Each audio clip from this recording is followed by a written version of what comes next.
प्यारे बच्चों, नमस्कार। आज 10th की मैथ्स की क्लास का पहला लेक्चर है हमारा और पहले चैप्टर से हम आज शुरुआत करते हैं। तो पहला चैप्टर हमारा है वास्तविक संख्याएं। इसकी पीडीएफ मैं आपको पहले भेज चुका हूँ और आप लोगों ने शायद, और उससे पहले मैं आपको सारी परिभाषाएं भेज चुका था और शायद परिभाषाएं आप सबने देख ली होंगी और आपने समझने की कोशिश करी होगी। और उसके बाद जो इस चैप्टर में से जो भी प्रमेय थी और जो भी परिभाषा थी वो आपको मैंने पीडीएफ कर चुका हूँ और उसके बाद मैं आपको एक बार फिर से बताने की कोशिश कर रहा हूँ। और जहाँ पर आपको अगर कोई डाउट्स हो तो एक बार आप पीडीएफ भी देख लीजिए और इसको भी देख लीजिए, और फिर से डाउट हो तो आप मुझे फिर से जो है कमेंट करके आप जो है बता सकते हैं, ठीक है। तो इसमें हमें वास्तविक संख्याएं क्या होती हैं आपको बताया था कि वास्तविक संख्याएं जो है यह जो है परिमेय तथा अपरिमेय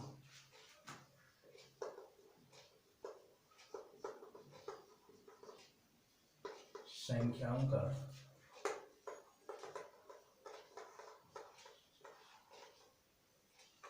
सम्मिलित रूप है। यह आपके दिमाग में बात होनी चाहिए कि जो वास्तविक संख्याएं होती हैं वह जो है परिमेय और अपरिमेय संख्याओं का सम्मिलित रूप होता है, यानी कि उसमें परिमेय और अपरिमेय दोनों प्रकार की संख्याएं आती हैं। जो वास्तविक संख्या होती है इसे हम जो है रियल नंबर बोलते हैं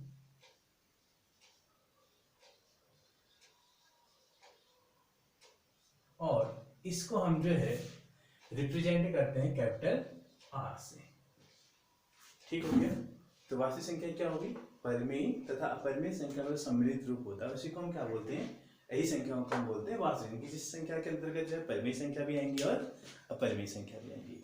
अब बात हम ये करते हैं कि जो परिमेय संख्या होती है किसे हम परिमेय संख्या कहते हैं। तो परिमेय संख्या के लिए आप जो है जो परिमेय संख्या होती है यह जो है किसको हम परिमेय संख्या बोलते हैं? नंबर एक, यही संख्या जिसे हम P/Q के रूप में लिख सकते हैं उसे हम परिमेय संख्या बोलेंगे। दूसरा, जिसका यानी कि जिस संख्या का जिसका दशमलव प्रसार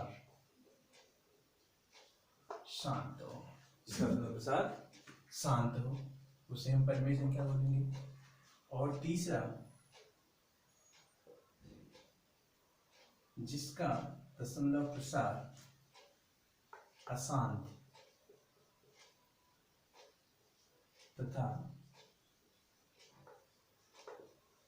आवर्ती है। और चौथा हमारे पास होगा प्रत्येक पूर्णांक। प्रत्येक पूर्णांक तो P/Q के रूप में इसको लिख सकते हैं। मतलब क्या हुआ? जैसे इसके अंदर क्या आएगा? 1/2 हो गया, 2/3 हो गया, 4/5, इस प्रकार की जो भी संख्या होंगी वो सब क्या हो जाएंगे? आप P/Q के रूप में लिख सकते हैं उसको। और ऐसी संख्याओं को कैसी संख्या बोलेंगे? परिमेय संख्या बोलेंगे। दूसरा क्या बोला मैंने? जिसका दशमलव प्रसार शांत हो। अब यहाँ पर दो बातें आती है कि दशमलव प्रसार से हम क्या जानते हैं और शांत क्या हुआ। दो चीजें होती है। दशमलव प्रसार क्या हुआ? जब हम किसी संख्या को किसी संख्या से भाग देते हैं, ठीक हो गया। यानी कि जिस दो चीजें फिर ध्यान देते हैं हम लोग, जिस संख्या में भाग देते हैं, जिस संख्या में भाग दिया जाता है उसे क्या बोलते हैं? भाज्य बोलते हैं, ठीक हो गया। जिस संख्या से भाग देते हैं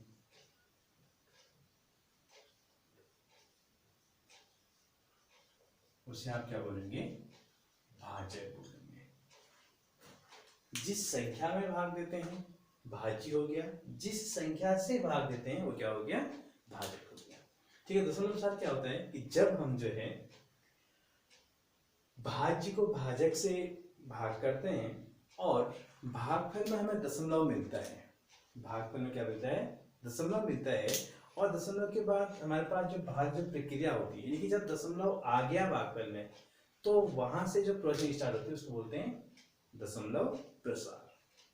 ठीक है, जैसे आपको समझने के लिए हो जाएगा, सपोज मैंने जो है, सपोज मैं कहूँ कि 5 का भाग जो है आपको 18 देने के लिए कहा, तो ने क्या 5 3 15 हुआ, 3 आपका बचे। अब आप क्या करेंगे, अब आपने यहाँ पर आपको पता भाग नहीं जाएगा, आपने दशमलव लगा दिया, तो ये जो अब प्रोसेसिंग कहलाई जाएगी आपकी दशमलव प्रसार कहलाई जाएगी। ठीक है, अब आपने भाग दिया तो दशमलव लग गया, यहाँ पर आपका 0 आ गया, तो 5 6 कितना हो गया आपके पास 30 हो गया।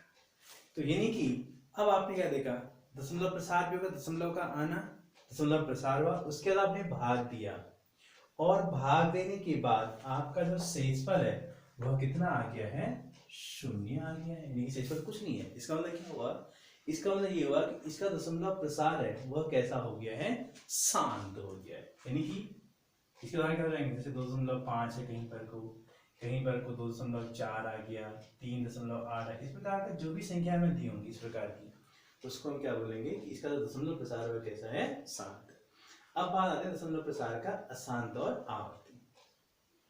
अब देखो शांत हम क्या समझे थे, शांत में हम ये समझे थे कि जो रिमाइंडर होगा वो कितना आ जाएगा, 0 आ जाएगा। अशांत मतलब क्या हुआ, अशांत मतलब ये हुआ कि रिमाइंडर हमारे पास 0 नहीं आएगा। पहली बात तो अशांत मतलब क्या हुआ कि जब भाग देंगे दशमलव लगाने के बाद जो भागने की प्रक्रिया होगी उस प्रक्रिया में यहाँ पर कोई ना कोई अंक जो आते रहेगा, ये तो हो गया अशांत। अब आवर्ती का मतलब ये हुआ कि जो अंक हमारे पास आएंगे भागफल में दशमलव के बाद वह जो है रिपीटिंग ऑर्डर में आएंगे, यानी कि वह जो है रिपीट हो रहे होंगे। जैसे एक क्वेश्चन हम लेते हैं, जैसे हमें जो है आपसे कहा जाए कि आपको जो है 3 का भाग आपको 10 में देना है, 3 का भाग कहाँ देना है आपको 10 में। तो आपने क्या किया, 3 3 यहाँ पे कितना हुआ, 9 हुआ, क्या हुआ 1 बचा, आप दशमलव लगा दिया 0 हो गया, 3 3 9 हुआ, फिर 1 बचा, दशमलव लगा है तो 0 आएगा, फिर 3 3 9 हुआ, फिर 1 बचा। यानी कि इस तरह से कहने का मतलब क्या है कि यह कभी भी आपका समाप्त नहीं होगा, ये एक एक एक एक आपका आता रहेगा, और यहाँ आपके पास भागफल जो 3 3 का अंक जो है आता रहेगा। ठीक है, तो उसके लिए हम कैसे लिखते हैं, इसको हम लिख सकते हैं 3.33333 ऐसा भी लिख सकते हैं, या कहीं पर को आपको ये है 3.3 के ऊपर बार का साइन, इसको बार का साइन, आपने 9th क्लास में पढ़ा होगा। बार मतलब क्या हुआ कि जिस अंक के ऊपर बार होता है वह अंक रिपीट होते रहता है। जैसे सपोज कई बार आपको जो है 3.123 इसमें 2 3 के ऊपर बार है, इसका मतलब क्या, इसका मतलब ये हुआ कि ये 3.1232323 ऐसे करके ये नंबर आपका जो है चलते रहता है, इसका मतलब आपका ये हो। तो बार को आपने समझना है। तो आई होप कि आपको चीज समझ में होगी, आगे होगी। पी/क्यू का मतलब क्या हुआ, दशमलव प्रसार शांत होने का मतलब क्या हुआ, और किस तरह से इसको हम डिफाइन कर सकते हैं, समझ सकते हैं। दशमलव प्रसार के अशांत और आवर्ती होने का मतलब क्या हुआ, अशांत क्या हुआ और आवर्ती का मतलब क्या हुआ। इसके बाद क्या है, प्रत्येक पूर्णांक। पूर्णांक आपको पता है पॉजिटिव और नेगेटिव दोनों होते हैं, तो चाहे अब आपके पास ऋणात्मक संख्या हो या आपके पास धनात्मक, यानी कि आपके पास जो है -3 हो, -4 हो, -2 हो, 6 हो, 8 हो, 5 हो, कुछ भी हो, तो इस प्रकार की जो संख्याएं कहलाई जाएंगे आपके पास वो क्या होंगी, पूर्णांक होंगी। और प्रत्येक पूर्णांक भी क्या होता है हमारे पास, प्रत्येक पूर्णांक में क्या होता है, परिमेय संख्या। यानी कि ये 4 चीजें हमारे पास हैं जिसके आधार पर हम जो है परिमेय संख्या को जो है समझ सकते हैं। ठीक हो गया, अब बात करते हैं अपरिमेय संख्या।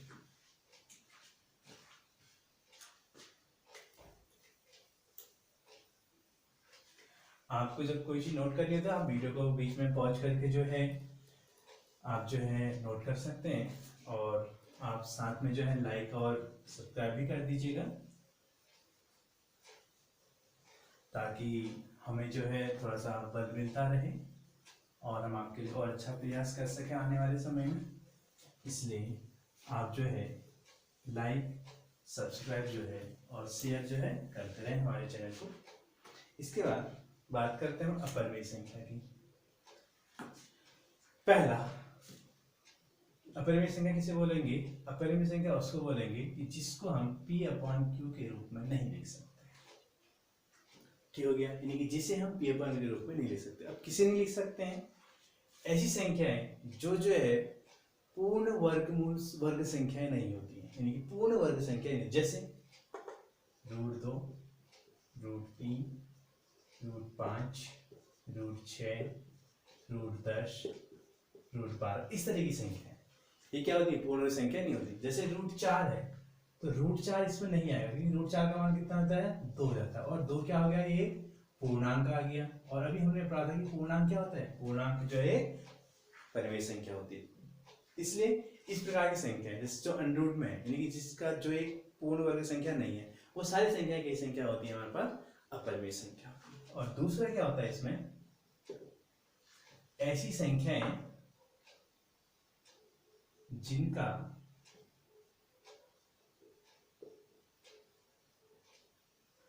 दशमलव प्रसार, क्या हो गया? जिनका दशमलव प्रसार अशांत तथा अनावर्ती होता है।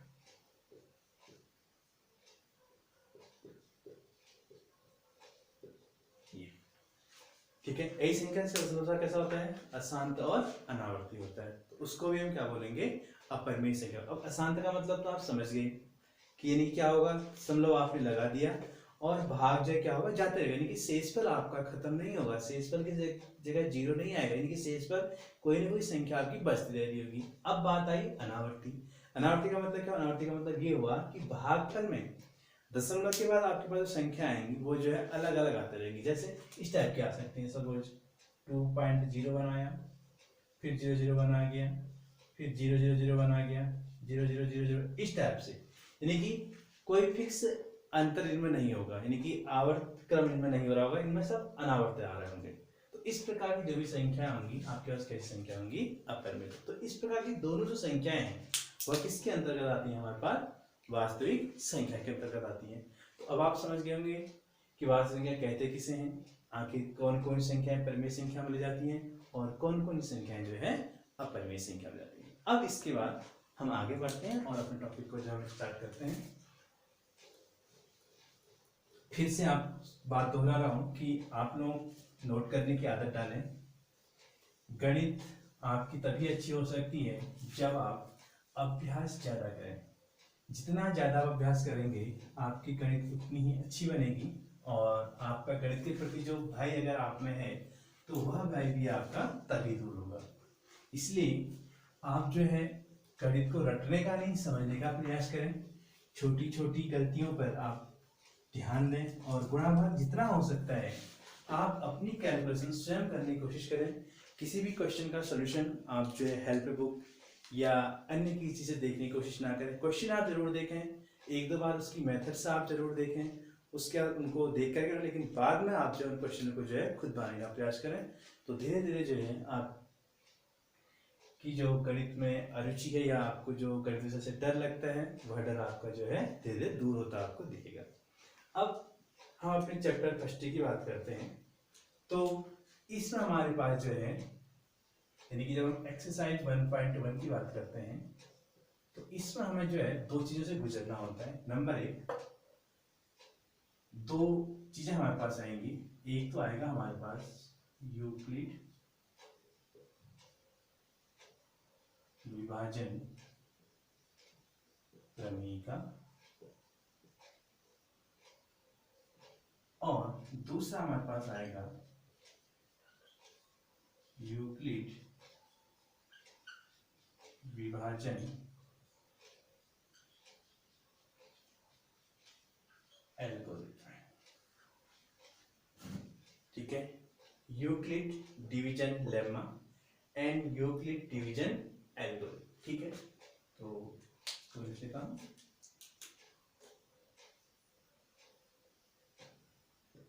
Euclid's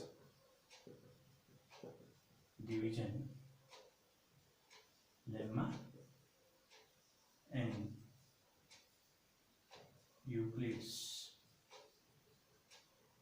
division algorithm.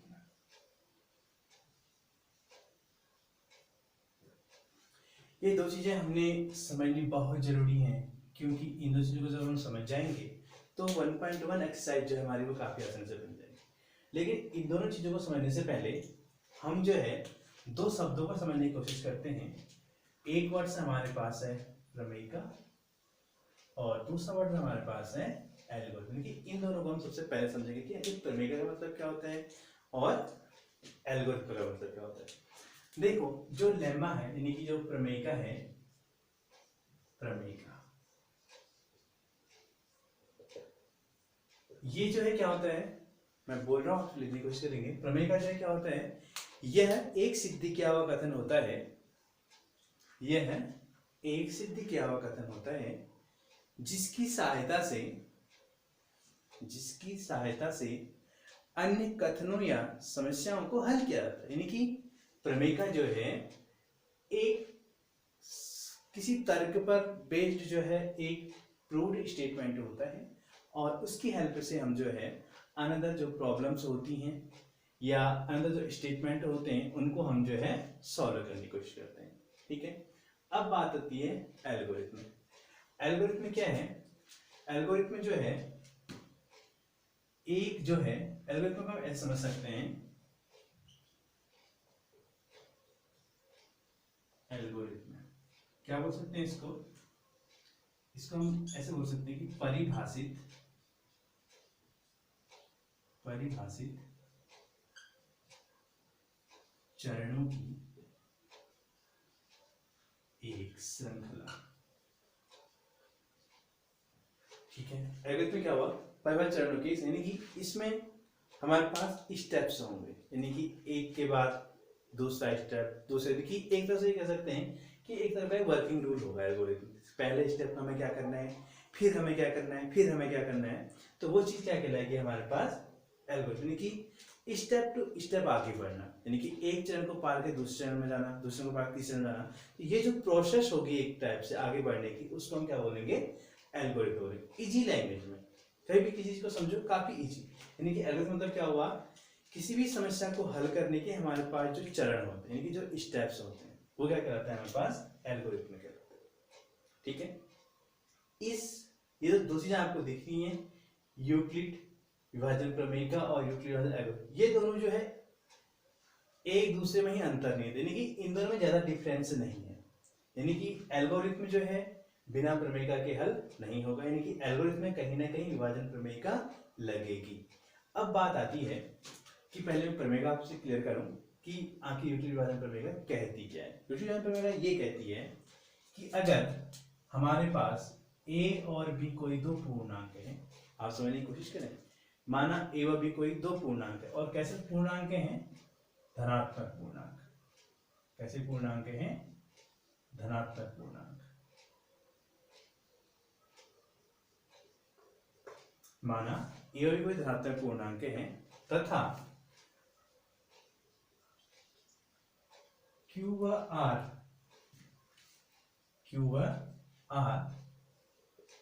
दो अन्य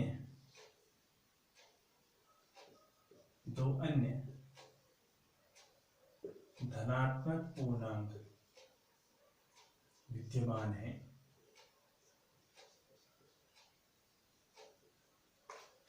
ठीक है। ए व बी क्या है? माना ए व बी कोई दो धनात्मक पूर्णांक हैं तथा क्यू व आर दो अन्य धनात्मक पूर्णांक विद्यमान है, तो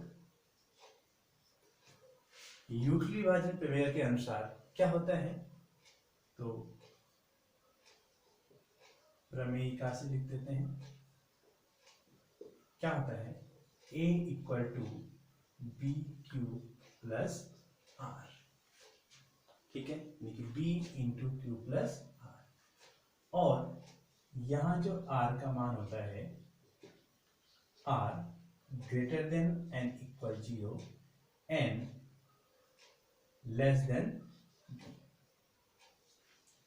ये हमारे पास कंडीशन होती है कि जो r का मान होगा वह 0 से बड़ा और 0 के बराबर होगा, लेकिन b से हमेशा क्या होगा? छोटा होगा। अब यहाँ पर कुछ बातें हैं, थोड़ा सा ध्यान दीजिएगा। ए और बी धनात्मक पूर्णांक है, ये आपको दिए होंगे और क्यू और आर आपके पास जो ऑटोमेटिकली आएंगे। ठीक है, क्या कह रहा हूं मैं ये कह रहा हूं कि ए और बी आपको दिए होंगे धनात्मक पूर्णांक, और क्यू और आर अपने आप आपके पास जो बन गए। कैसे बन गए देखिए, माना मैंने कहा कि दो संख्याएं मेरे पास है, एक संख्या मेरे पास 55 है और दूसरी संख्या मेरे पास कितनी है 15। अब मैं क्या करूंगा, भाग दूंगा। हमेशा छोटी संख्या का भाग कहाँ दिया जाएगा, बड़ी संख्या में। यहाँ पर आप जो है बड़ी संख्या का भाग छोटी संख्या देने की कोशिश नहीं करेंगे, हमेशा आप यहाँ पर जो है क्या करेंगे, छोटी संख्या का भाग जो है आप बड़ी संख्या में देंगे। यानी कि आप जो है 15 का जो भाग है वो कहाँ देंगे, 55 में देंगे। तो 15 तियां 45 हुआ, तो कितना बचा आपके पास, 10 बच गया। तो हमारे पास था क्या देखिए, ये हमारे पास ए था, ये हमारे पास बी था। अब जितनी बार भाग गया ये हमारे पास क्यू बन के आएगा, और जो नीचे बच गया ये हमारे पास जो है आर बन के आएगा। ठीक है, तो जो मैं आपको समझना चाह रहा था कि ए व बी के दिए होने पर क्यू और आर हमें जो है अपने आप मिलते रहेंगे। इसके लिए हमें जो है कहाँ क्यू मिलेगा कहाँ आर मिलेगा ये हमें ढूंढने की जरूरत नहीं पड़ती क्वेश्चन में, ये हमें जो है अपने आप ही जो है मिलते रहते हैं। ठीक है, और ये तरह इसका स्टेटमेंट है कि a equal to b q plus r. यानी कि इस चीज को आप ऐसे भी समझ सकते हैं, आपने अपनी प्रारंभिक कक्षाओं में जो है एक सूत्र पढ़ा होगा वो आपने पढ़ा होगा, भाज्य बराबर भाजक गुणा भागफल धन शेष पर। ठीक है, dividend, divisor, quotient and remainder. ठीक है, तो भाज्य के प्लेस पे आप एक लिख सकते हो, भाजक के प्लेस पे आप बी लिख सकते हो, भागफल के प्लेस पे आप क्यू लिखोगे और इसके प्लेस पे आप जो है आर। यानी कि एक तरह से ये जो सीक्वेंस आपके पास है या आपके पास जो है एक तरह से जो ये रिलेशन दे रखी है ये ऐसी है कि भाज्य बराबर भाजक गुणा भागफल धन शेष पर। कहने का मतलब ये है कि आप इतने पोर्शन को सॉल्व करेंगे तो आपको जो है भाज्य जो है मिल जाना चाहिए। तो आई होप कि आपको ये प्रमेय समझ में आ गई होगी कि यूक्लिड प्रमेय का क्या है। यह कहती है कि माना या यदि ए और बी कोई तो धनात्मक पूर्णांक है तथा क्यू और आर वहां पर विद्यमान अन्य कोई तो धनात्मक पूर्णांक है, तो इन चारों में एक संबंध होता है। वह संबंध क्या होता है, वह होता है a equal to b q plus r. और यहाँ पर जो r का मान है वो आपके पास क्या है, greater than n equal 0 n less then b। Suppose आपके पास जो है, हम ये कहते हैं कि आपके पास जो है सपोज कई बार b का मान आपके पास 4 आया, कितना आया 4, और आपसे अब कहा जाए कि आप r की वैल्यू फाइंड करो कि r की वैल्यू क्या क्या हो सकती है। तो आपने क्या करना है, स्टार्टिंग कहाँ से करना है, 0 बराबर कह रहा है ग्रेटर देन इक्वल 0, यानी कि 0 आपके पास आएगा। अगर यहाँ पर ऐसा होता इसका मतलब आपको 0 नहीं लिखना होता, ठीक है, लेकिन जब इक्वल का साइन लग गया इसका मतलब आपको 0 लिखना है। 0 1 2 3। अब लेस देन बी करेंगे 4 से छोटा, तो 4 से छोटा कितना हुआ 3। मैंने पहले कहा यहाँ पर धनात्मक पूर्णांक की बात करेंगे। अब कोई ये ना कहे कि हमने 3.5 क्यों नहीं लिखा, हमने 3.8 क्यों लिखा, वो भी 4 छोटा है। लेकिन बात क्या हो रही है कि ये सब क्या होंगे आपके पास धनात्मक तो होंगे, साथ में आगे पूर्णांक, यानी कि पूर्णांक होंगे, नए पॉइंट के फॉर्म होंगे, नए जो है डिवीजन के फॉर्म होंगे। ठीक है, यानी कि फ्रैक्शन के फॉर्म में भी नहीं होंगे। अब अगर सपोज एक और बात है, आपके अगर बी का मान अगर 6 है तो आर का मान क्या बनेगा, आर का मान आपका बनेगा 0 1 2 3 4 एंड 5। तो ये आपके पास इस तरीके से बी के मान दिए होने पर आपके पास आर के मान बन के आ जाएंगे।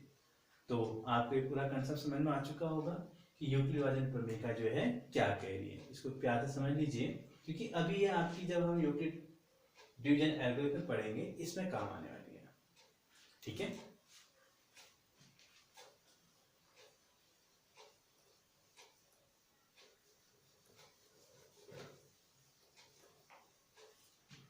अब बात करते हैं यूक्लिड डिवीजन एल्गोरिथम।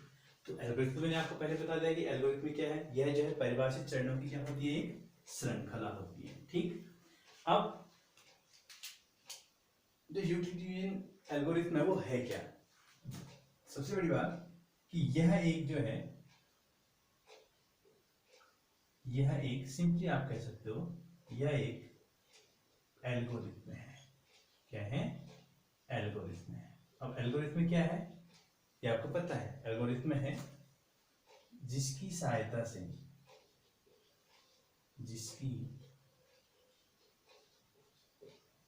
सहायता से दो या दो से अधिक, दो या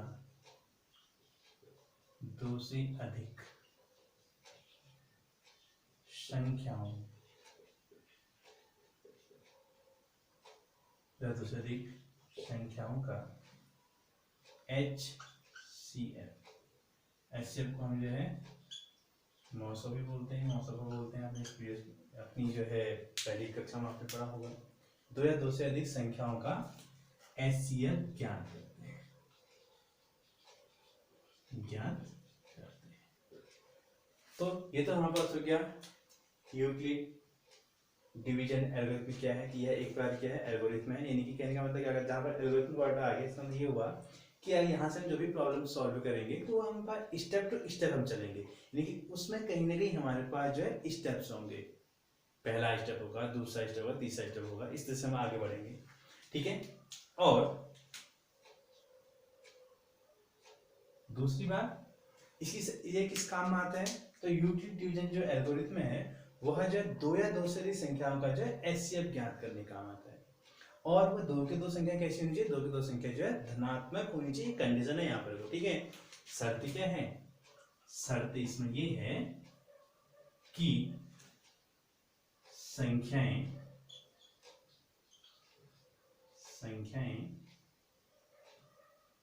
धनात्मक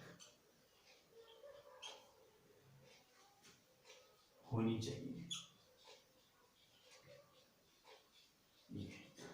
जो भी आपके पास नंबर होंगे वो कैसे होंगे, पॉजिटिव में कोई भी नंबर आपका नेगेटिव नहीं होगा, ये इसकी कंडीशंस है। लेकिन नेगेटिव नंबर से के लिए यह जो है यूक्लिड डिवीजन एल्गोरिथम जो है वह जो एप्लीकेबल नहीं है। ठीक है, अब बात आती है कि इसका नाम जो है यूक्लिड डिवीजन एल्गोरिथम क्यों पड़ा। तो सिंपल सी बात है कि यह जो है यूक्लिड जो महान गणितज्ञ थे जिनके बारे में आपने 9th क्लास में पढ़ा होगा, उन्होंने जो है सबसे पहले जो है भाग विधि से जो है HCF ज्ञात किया था। ठीक है, भाग विधि से जो है HCF ज्ञात करने का जो श्रेय जाता है यूक्लिड को, तो उन्हीं के नाम से जो है इसका नाम है यूक्लिड डिवीजन एल्गोरिथम पड़ गया। ठीक है, अब इसमें हमारे पास क्योंकि एल्गोरिथम शब्द आया है तो इसमें हमारे पास स्टेप्स होंगे, तो वो चरण देख लेते हैं। तो इसमें हमारे पास कितने चरण होते हैं, मुख्यतः हमारे पास जो है 3 चरण होते हैं। इन चरणों को आपने ध्यान से देखना है कि स्टेप्स जो है इसमें क्या क्या है। ठीक है, मैंने आपको बोला कितने चरण होंगे, 3 चरण। 3 चरण होते हैं, 3 स्टेप्स होते हैं सॉल्व करने के। कोई भी अगर हमें प्रॉब्लम दी होगी हमसे कहा जाएगा कि ये दो संख्या आपके पास है, 3 संख्या आपके पास है, आप इनका HCF ज्ञात कीजिए। तो आपको स्टेप पता हो कैसे हम शुरुआत करें। पहला स्टेप क्या है, पहला स्टेप ये है क्योंकि अगर 2 संख्या होंगी, 3 संख्या, जितनी भी संख्या होंगी तो उनमें क्या होगा, एक संख्या बड़ी होगी। ठीक है, जैसे 2 संख्या हमें दी होंगी, यहाँ पर मेनली बात हम 2 संख्या करेंगे। तो हमारे पास 2 संख्या है तो एक संख्या बड़ी होगी और एक संख्या छोटी होगी। ठीक है, तो हम इसमें लिखते हैं बड़ी संख्या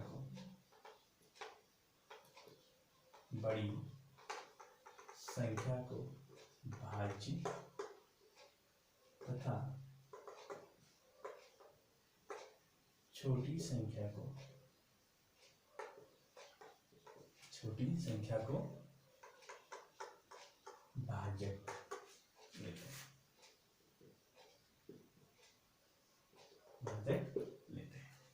ले लिया तथा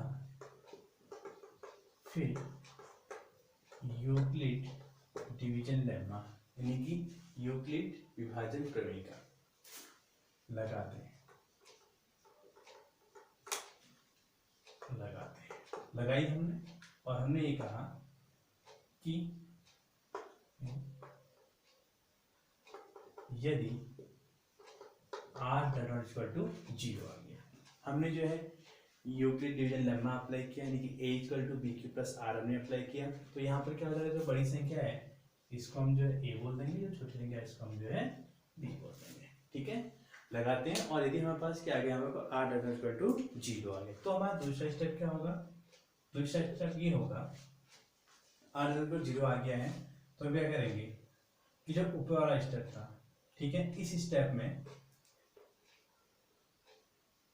तो कह लेंगे कि पहले स्टेप, पहले चरण का भाजक, पहले चरण का भाजक इस चरण के लिए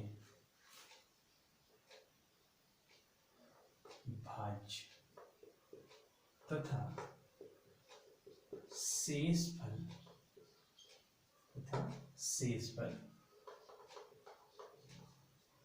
भाजक का कार्य करेगा।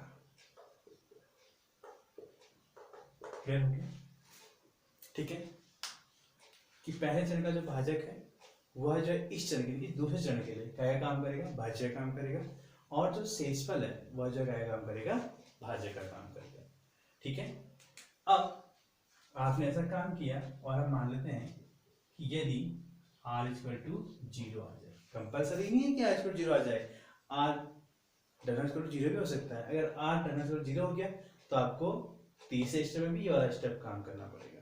ठीक है, अब अगर सपोज r इक्वल टू 0 आपके पास आ गया है तो तीसरा स्टेप आपके पास क्या होगा, इस स्थिति में, इस स्थिति में क्या हो जाएगा, भाजक, इस स्थिति में भाजक ही दी गई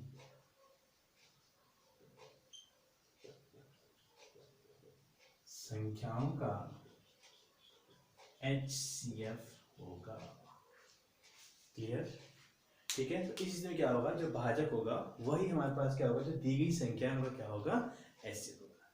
तो ये तो आपके 3 पॉइंट जो आपने नोट करने। अब इसको जो है 2 एग्जाम्पल लेते हैं, 2 एग्जाम्पल की सहायता से हम समझते हैं और फिर आप जो है अपनी एक्सरसाइज क्वेश्चन को लगाने की कोशिश करेंगे और प्रॉब्लम्स आने पर आप जो है उनको जो है फिर से फेस करने की आप कोशिश भी करेंगे। जैसे हमने सिंपली 2 क्वेश्चन ले लिए। सपोज हमने ये कह दिया कि आपको जो है 2 संख्या आपके पास है 125 वो 15, आपने दोनों का निकालना है, HCF निकालना है। तो आपके मैं एक क्वेश्चन को प्रॉपर वैसे कर रहा हूँ, तो इस हिसाब करेंगे, आप करेंगे चूंकि आप लिखेंगे क्या 125 ग्रेटर देन 15, अतः a बराबर 125 तथा b बराबर 15 लेने पर क्या करोगे, लेने पर यूक्लिड डिवीजन लेम्मा से या यूक्लिड विभाजन प्रमेय से क्या हो जाएगा, a equal to b q plus r. तो a की जगह कितना है 125 है, बराबर b की जगह कितना है 15। अब क्या करना पड़ेगा, 15 का इसमें बाहर देना पड़ेगा। तो आप जानते हैं क्या होता है, 5 90, 15 105, 15 120, 15 9 135, तो 15 8, ठीक है, 15 8 120, कितना बचा 5 बचा, तो ये आपके पास हो गया। यानी कि आपने क्या देखा, जो इस r के प्लेस पे था, r के टर्नर पर क्या आ गया 0। आपने कुछ नहीं करना है, 15 का आपने भाग देना है। आपको ये चीज नहीं आता उसको देख लें, 15 8 120, 120 और 5 125।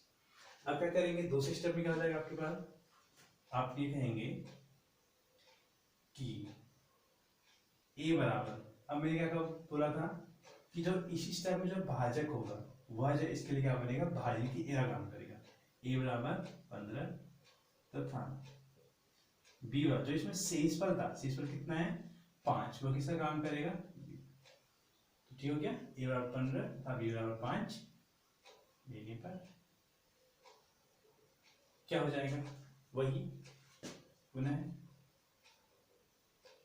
यूक्लिड डिवीजन लेम्मा से क्या हो जाएगा आपके पास 15 बराबर कितना हो जाएगा 5 गुणा 5 से कितना होता है 15, बचा कितना फिर अब 0 बचे, तो अब क्या आ गया r इक्वल टू 0। तो r इक्वल टू 0 जो ही आया तो इसमें आप क्या करेंगे, जो b का मान है वही आपके पास क्या होगा HCF होगा, ठीक है। अतः HCF और इसको ऐसे लिखेंगे आप 125 15 बराबर लिखेंगे 5, ये आपके पास आंसर हो जाएगा। सुन वाली बातें, तो इस तरीके से आप जो है हमारे पास दो संख्याएं दी होंगी, तो इस तरह से आप जो है उसका जो है क्या निकाल सकते हैं HCF निकाल सकते हैं, किस विधि से, भागफल विधि से, यानी कि विभाजन विधि से, ठीक है। ये आपके पास हो गया। एक क्वेश्चन और देखते हैं।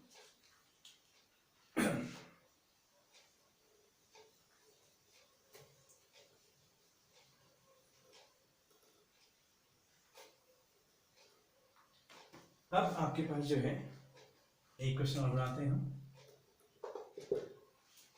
तो हमने कोई भी क्वेश्चन ले लिया था, कुछ हम कहते हैं कि 875 हमने कोई क्वेश्चन ले लिया है और यहाँ पर हमने जो है सपोज 20 लिया है, 8 की तरफ 20 का हमें क्या निकालना है HCF निकालना, तो वही काम करेंगे आप। पहला स्टेप जो क्या लिखेंगे आप 875 ग्रेटर देन कितना लिखेंगे आप 20, ठीक है।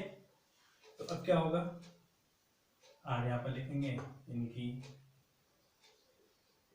वही a बराबर 875 तथा b बराबर 20 लेने पर क्या यूक्लिड डिवीजन लेम्मा से क्या होगा आपके पास, देखो 875 बराबर 20 गुणा, अब देखो भाग दोगे 8 में जाएगा 7 मिलाओ कितना हो गया 87 हो गया, तो 20 चक्को 80 हो गया, कितना बचा 7 बचा और 5 बचा, तो अब कितना होगा, कितना भाग जाएगा 20 दिया 60 ही भाग जाएगा, ठीक हो गया। कितना बचा फिर 15 बचा, तो प्लस का 15। अगर आपको दिक्कत होती है भाग कर, तो आप भाग जो ऐसे दे सकते हैं, 20 का भाग आप क्या करेंगे इसमें दे देंगे, तो 20 जब कितना हुआ आपके पास 80 हुआ, बचा कितना 7 उतरेगा 5, तो 20 दिया 60, कितना बचेगा आपके पास 15। तो ये जो 43 हुआ ये क्यों का काम करेगा, ये जो 15 आपके पास यहाँ रहेगा। तो आपने क्या देखा, आपने देखा कि r डॉट नॉट क्या अभी 0 है, यानी कि r जो 0 के बराबर नहीं है, तो आप अगले स्टेप पे आएंगे। अगला स्टेप क्या कहता है कि जो पहले वाले स्टेप में b था वो a बन जाएगा, जो r था वो जो है b बन जाएगा, ठीक है। तो क्या लिखेंगे, अब लिखेंगे पुनः a बराबर कितना हो गया b, 20 लोगे a बराबर, तथा b बराबर कितना हो गया 15 लेने पर, फिर से आप जो है EDL लगा देंगे। EDL क्या हो जाएगा आपके पास 20 बराबर क्या हो जाएगा आपका 15 से देंगे, तो 15 का 15 15 30, तो 15 का 15 प्लस कितना बच गया 5। अभी भी आपने क्या देखा कि जो r है वो डिटरमिनेंट क्या है 0 है, तो अब वही काम करें, यानी कि ये आपके पास a बनेगा, ये कितना जाएगा आपके पास 15 और b कितना जाएगा आपके पास 5, ठीक हो जाएगा। तो फिर से आप क्या करोगे अप्लाइंग EDL, तो क्या हो जाएगा 15 बराबर क्या हो जाएगा आपके पास 5 गुणा 3, 5 दिया 15 प्लस कितना आ गया आपके पास 0। अब r इक्वल टू 0 आ गया है, तो इस केस में जो b की जगह पर था, ठीक है, वो क्या हो जाएगा आपके पास ऐसे, तो क्या लिखोगे आप अतः